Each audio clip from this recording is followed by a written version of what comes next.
आप लोग भाग रहे हैं, जवाब नहीं दे रहे हैं। जवाब दीजिए। Madam madam madam commissioner madam commissioner madam DM साहब जवाब दीजिए। शंकराचार्य अविमुक्तेश्वरानंद सरस्वती ने दिल्ली चढ़ाई करने का, दिल्ली चलने का ऐलान कर दिया। तारीख भी मुकर्रर कर दी गई कि इस तारीख को हम दिल्ली आ रहे हैं। और जैसे ही उनकी ये प्रेस कॉन्फ्रेंस खत्म हुई, उसके बाद में अधिकारियों की तरफ से एक प्रेस कॉन्फ्रेंस हो रही थी और पहले तो उसमें अधिकारी भागने लगे। सोचा कि शंकराचार्य वाला सवाल गले में आए, वो गले में पड़े, इससे पहले भाग लो, तो पहले तो भागने पर लगे। लेकिन जब पत्रकारों ने घेर लिया तो वहां पर मुड़ करके वापस आए, और मुड़ करके जब वापस आए तो फिर कैसे तेवर ही बदल गए। 24 घंटे में कैसे पूरा खेल हुआ है, इस बात को समझना बहुत जरूरी है। बड़े लोग चले हैं।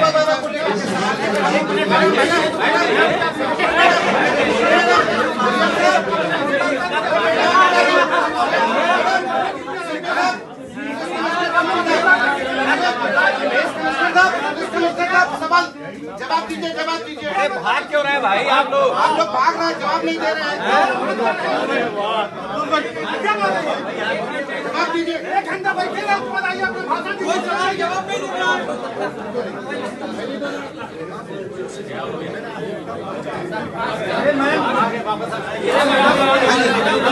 हम लोगों को आपने बुलाया है, तो सवाल से सुनिए ना। सर सवाल का जवाब आप पहले देखिए है क्या, पहले व्यवस्था बनाने के लिए जो पहले व्यवस्था बनाने का साधन अनुरोध है, अगर व्यवस्थित रूप से रहेगा। क्योंकि आप देखिए, शंकराचार्य ने कह दिया था कि भाई हम दिल्ली जा रहे हैं, यहां हम अपने लोगों को नहीं जोड़ रहे हैं क्योंकि ये एक धार्मिक समागम है और यहां पर लोगों को जोड़ना वो ठीक नहीं होगा। लेकिन दिल्ली जाएंगे और इनसे जवाब मांगेंगे भी और जवाब लेंगे भी। और जब ये उनकी तरफ से कहा गया तो फिर अधिकारियों के लिए और सरकार के लिए बेचैनी होना स्वाभाविक था। साधु संतों का सबका हमारा समर्थन है, हम सब साधु संत एक हैं। यहाँ पर हम इसलिए सबको इकट्ठा नहीं कर रहे हैं क्योंकि यहाँ मेला का माहौल बिगड़ जाएगा। हमने मार्च में 10-11 तारीख रख दी है, दिल्ली में सब इकट्ठा होंगे और वहाँ बताएंगे कि हमारा क्या कहना है। अब देखिए कैसे 24 घंटे के अंदर तेवर बदले। जो पुलिस के अधिकारी खींच करके ले जा रहे थे, घसीट करके ले जा रहे थे, बालों से पकड़ करके घसीट रहे थे, वही अब क्या कह रहे हैं? वही अब कह रहे हैं कि हम शंकराचार्य का सम्मान करते हैं। वही कह रहे हैं कि वो शंकराचार्य हमारे पूजनीय हैं। वही कह रहे हैं कि शंकराचार्य सम्माननीय है। वही कह रहे हैं कि शंकराचार्य आदरणीय है। और वही कह रहे हैं कि शंकराचार्य महात्मा है। वही कह रहे हैं कि शंकराचार्य संत है। अभी तो आपको बहुत कुछ याद आ रहा है। और ये कौन कह रहा है, जरा देखिए तो सही। कमिश्नर मैडम वो कह रही है। और अभी तक जो है वो कमिश्नर के आदेश पर ये कहा जा रहा था कि पालकी यहां तक जाएगी, पालकी वहां तक नहीं जाएगी, और आप आगे चले जाइए, आप पीछे चले जाइए। लेकिन अभी भी मसला बहुत अटका हुआ है। लेकिन सवाल यह है कि ये तेवर जो बदले हैं, ये सम्मानित, माननीय, आदरणीय जो कहा जा रहा है, ये कैसे तेवर बदल गए? साहब मेरी हत्या की साजिश की है। हत्या की साजिश, उसमें 4 वरिष्ठ अधिकारियों का उन्होंने बाकायदे नाम लिया, फोटो दिखाया, मोहित गुप्ता, मैडम, आप और सीपी साहब, 4 लोगों का नाम बताया कि मेरी हत्या की पूरी साजिश थी। अगर वो हमको उतार के वो मेरी हत्या की आशंका जता रहे हैं पूरी तरह से, और मुझको अज्ञात स्थल पर ले जाना चाह रहे थे। मैं उतर गया होता तो मेरी हत्या हो जाती। आप सभी कैसे हुई? नहीं, एक सवाल लेने दीजिए भैया, एक सवाल लेने दीजिए, एक सवाल लेने दीजिए। एक सवाल जी बताएं। नहीं, उनके आरोप का हम पूर्ण रूप से खंडन करते हैं। जो इससे भी स्पष्ट है कि लगातार हम लोग चारों लोग उनसे लगातार अनुनय विनय करते रहे कि साहब आकर के आप स्नान कर लीजिए। और जैसा कि हमने कहा कि हम सारे संत महात्माओं का पूर्ण सम्मान करते हैं और आज भी करते हैं, हमेशा करते रहे। पूरा मेला साधुओं का, संतों का, कल्पवासियों का, श्रद्धालुओं का है।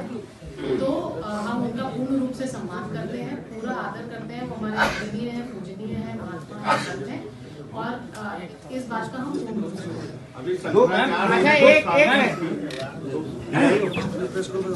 दरअसल इस मामले के अंदर एक तरफ शंकराचार्य ने खुद मोर्चा खोला और शंकराचार्य अभी भी बहुत बड़ी ताकत है और शंकराचार्य ना केवल एक बहुत बड़ी ताकत है, बल्कि आप ये भी कहिए कि शंकराचार्य वो हिंदू धर्म से आते हैं, हिंदू धर्म के बहुत बड़े धर्मगुरु हैं शंकराचार्य हैं। और ऐसे में पहले ही बीजेपी एक तरफ बनारस में फंसी हुई है मणिकर्णिका घाट को लेकर के, वहां पर विरोध हो रहा है, वहां पर यह कहा जा रहा है कि भैया ये कैसे हिंदुओं की सरकार है, मणिकर्णिका घाट पर ही बुलडोजर चल रहा है। और दूसरी तरफ जो है वो प्रयागराज के अंदर यहां पर साधुओं पर लाठी चल गई। ये जो मैसेज जाएगा, और जो दो बड़ी धार्मिक नगरी हैं प्रयागराज और बनारस, वो मैसेज बीजेपी संभाल नहीं पाती। और इसके बाद में अब विपक्ष की भी सीधी एंट्री हो गई है। अभी तक तो विपक्ष जो है वो गाहे बगाए इस तरीके से जो है वो लिख रहा था कि ये बहुत निंदनीय है, अपमानित करने वाला जैसा है, लेकिन अब अखिलेश यादव ने सीधे बात की। अखिलेश यादव ने सीधे फोन मिलाया शंकराचार्य को। मैं आपको सुनवाता हूं अखिलेश यादव ने क्या कहा। और दूसरी तरफ पवन खेड़ा, उन्होंने दिल्ली के अंदर प्रेस कॉन्फ्रेंस कर दी कांग्रेस हेडक्वार्टर के अंदर। तो यानी तार जब मिलने लगे तो चिंगारियां उठने लगी, और उसके बाद में तेवर भी बदलते हुए नजर आए। अभी तक तो जो कह रहे थे कि हम वैधानिक कार्रवाई करेंगे, यह कहा जा रहा था। अभी जो आपने सुना है, अभी कमिश्नर मैडम वो कह रही नहीं हमारे आदरणीय है, सम्मानीय है, ये है वो हैं, लेकिन ये ऐसा ही नहीं हुआ। पत्रकारों को रीड दिखानी पड़ी, तब जाकर के जो है वो स्थिति बदली है। Madam madam madam commissioner madam DM साहब, मैडम सीपी साहब, पुलिस सवाल जवाब दीजिए, जवाब दीजिए। भाग क्यों रहे भाई आप लोग? भाग रहे हैं, जवाब नहीं दे रहे हैं। जवाब दीजिए।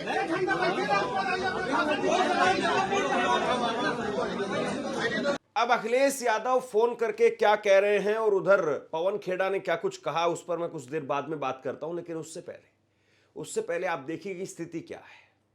स्थिति यह है कि एक तरफ जो सरकार के खासम खास हैं, वो 10-10 करोड़ की गाड़ियां वहां पर लेकर के आराम से बैठे हुए। मैं सतुआ बाबा की बात कर रहा हूं जो योगी आदित्यनाथ के खासम खास है। और केवल मैं ही नहीं बल्कि साधु संत वो इस बात को कह रहे हैं। शंकराचार्य ने तो कल साफ कहा कि अगर हमें वीआईपी व्यवस्था चाहिए होती तो हम चापलूसी करते। हमें ना वीआईपी व्यवस्था चाहिए, ना हम चापलूसी करेंगे। और जिनको वीआईपी व्यवस्था चाहिए वो चापलूसी कर रहे हैं। सतुआ बाबा वो खुल करके कह रहे हैं कि इसी गाड़ी से सनातन का विरोध करने वालों को कुचल देंगे।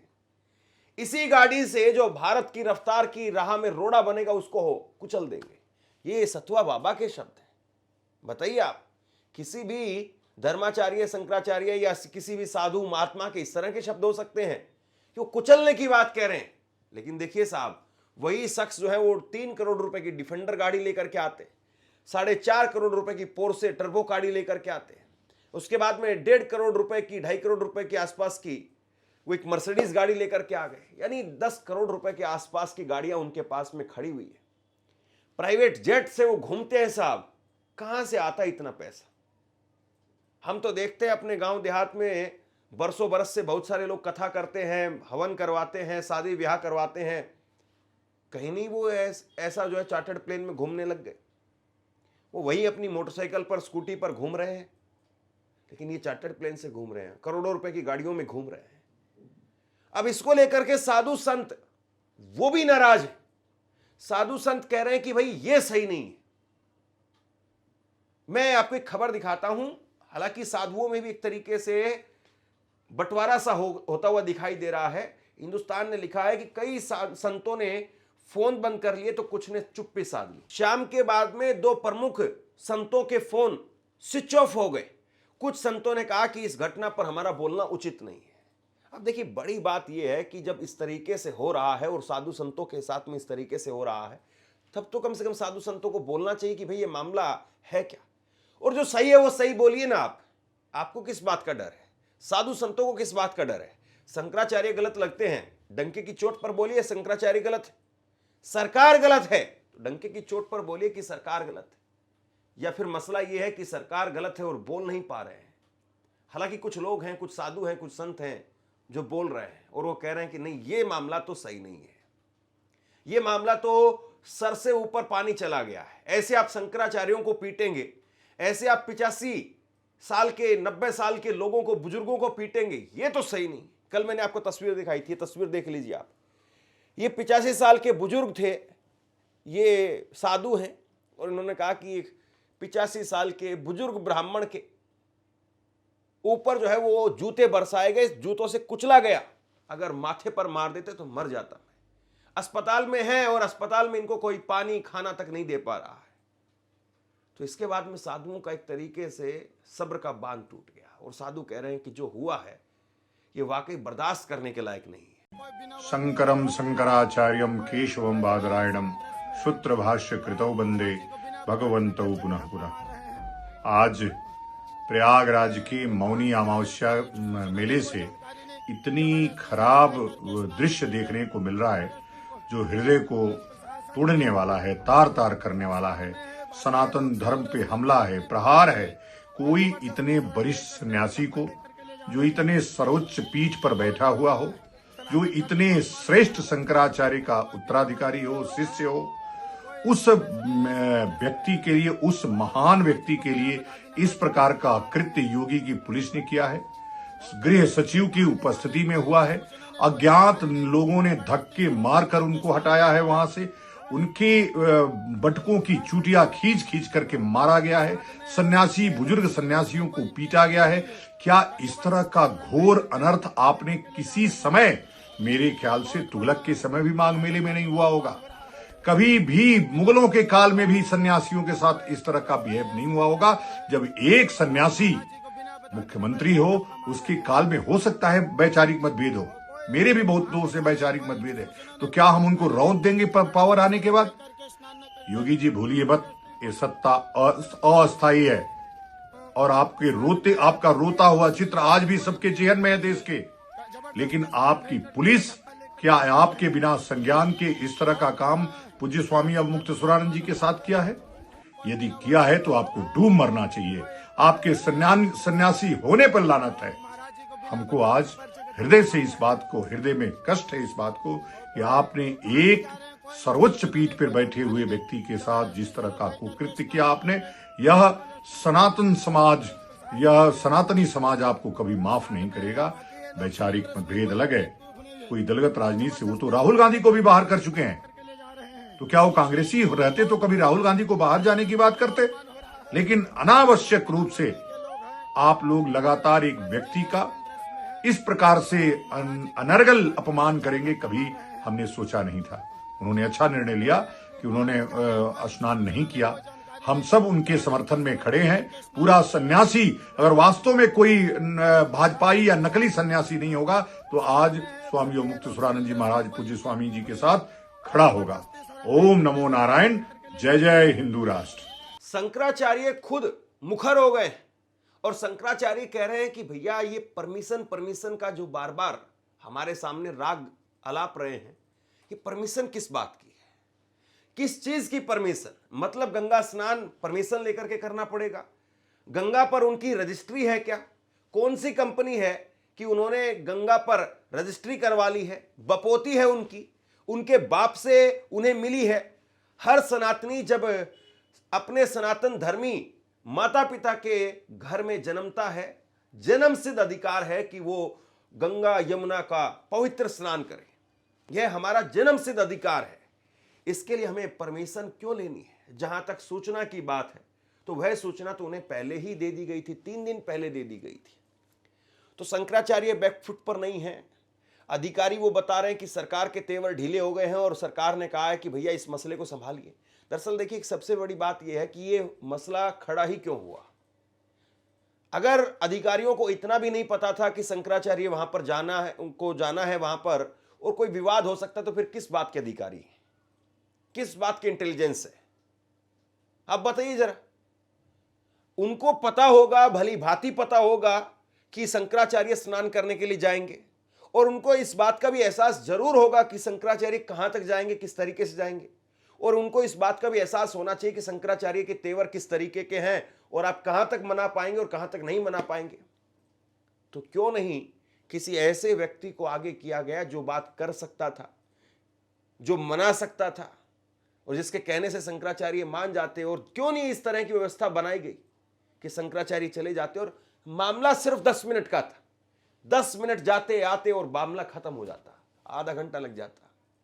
इतना आप मैनेज नहीं कर पाए, और इसके बदले में अब रायता ऐसा फैला हुआ है कि 3 दिन से जो है वो समेटे नहीं सिमट रहा है। और दूसरी बात यह कि अब दिल्ली में शंकराचार्य आएंगे तो फिर और जो है वो रायता फैलेगा।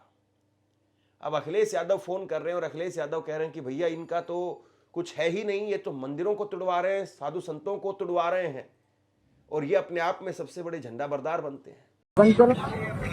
नारायण कैसे हैं आप?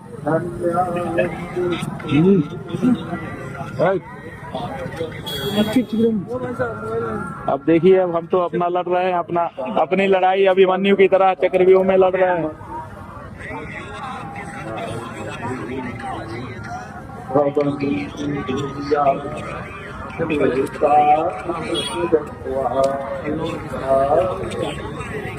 देखिए, जब कोई बच्चा हिंदू घर में पैदा होता है, हिंदू माँ बाप से, जन्मते ही उसका गंगा यमुना में स्नान करने का जन्मसिद्ध अधिकार हो जाता है। उससे उसको वंचित नहीं किया जा सकता। इन्होंने हमको संगम स्नान से वंचित कर दिया। कितना बड़ा संवैधानिक जो है इन्होंने प्रश्न खड़ा किया है कि क्या किसी हिंदू बच्चे को आप स्नान से वंचित कर सकते हो? कर दिया इन्होंने।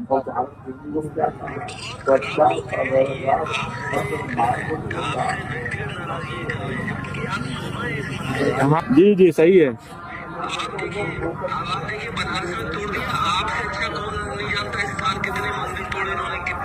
हाँ सही है, सही है, सही है।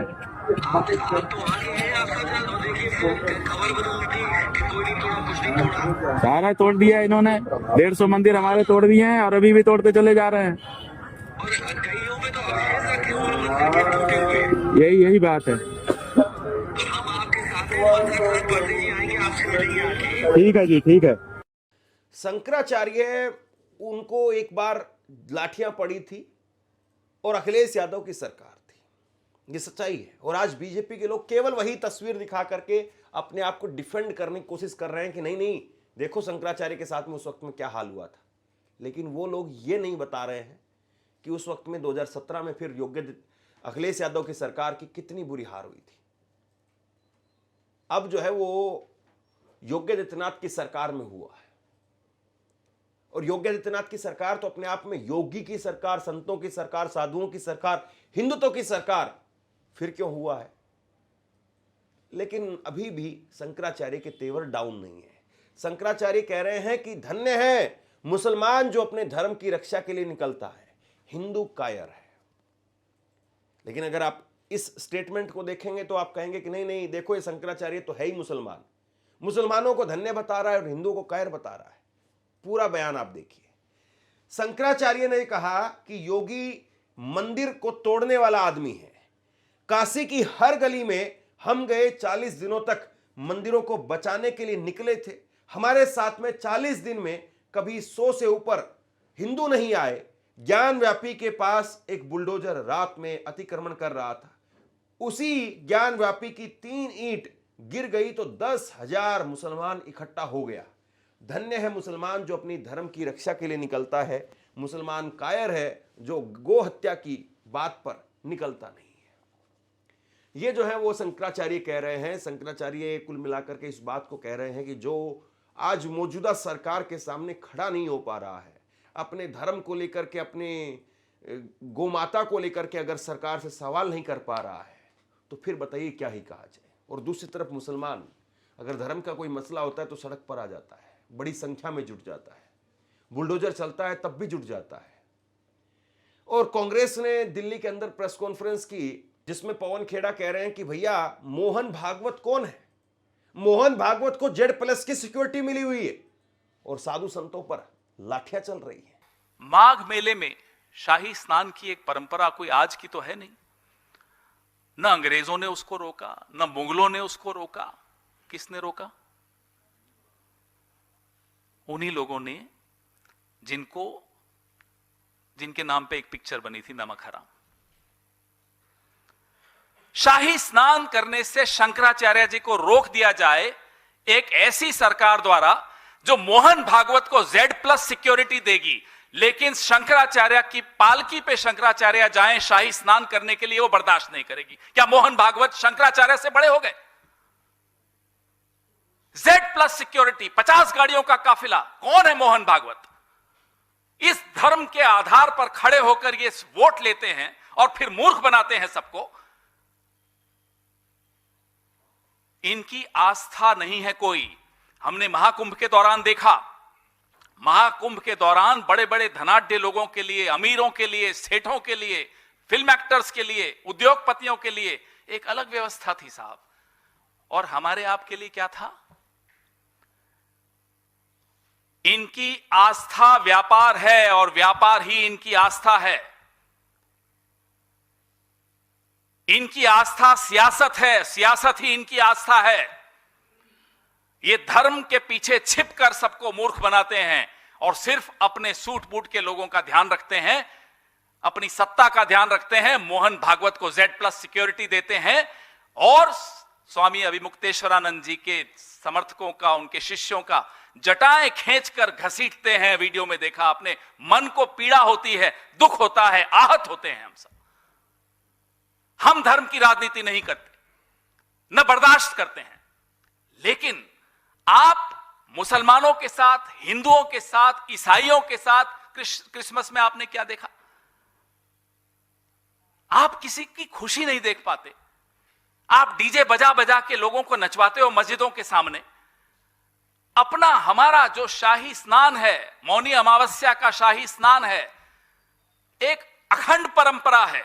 उस अखंड परंपरा में असुर विघ्न डालते हैं। यह असुरों का काम है, यह इंसानों का काम नहीं हो सकता। आपसे कुछ कहना चाहता हूं। आज के वक्त में पत्रकारिता करना कितना मुश्किल काम है, लेकिन अगर ऐसे में भी कोई आपकी खबर दिखा रहा है, कोई आपके मुद्दे पर बात कर रहा है, तो आपको भी उसका साथ देना चाहिए। अगर आपको लगता है कि मेरी पत्रकारिता सही है, मैं आपके लिए आपकी खबर वो दिखा रहा हूं, तो ऐसे में आप मेरा सहयोग कीजिए। आप इस वीडियो को जब लाइक करेंगे तो लाइक के साथ में ही एक थैंक्स का बटन आपको दिखाई देगा। उस थैंक्स के बटन पर आप क्लिक कीजिए और जो भी सहयोग राशि दे सकते हैं वो दीजिए। दूसरा, आप चैनल को ज्वाइन कर सकते हैं और चैनल को ज्वाइन करके भी मुझे मदद कर सकते हैं। कुल मिलाकर के मामला बहुत गर्म है और मामला बढ़ेगा ये तय है, लेकिन सरकार कब, किस तरीके से, कैसे इसमें डैमेज कंट्रोल कर भी पाएगी या डैमेज कंट्रोल अब नहीं होने वाला है। तेवर जरूर ढीले पड़े हैं, लेकिन क्या वाकई मामला निपट जाएगा या अभी सरकार फिर से पलटवार करेगी, देखना ही है। आप क्या सोचते हैं नीचे कमेंट बॉक्स में लिख करके जरूर बताइए। इस खबर को शेयर कीजिए। धन्यवाद।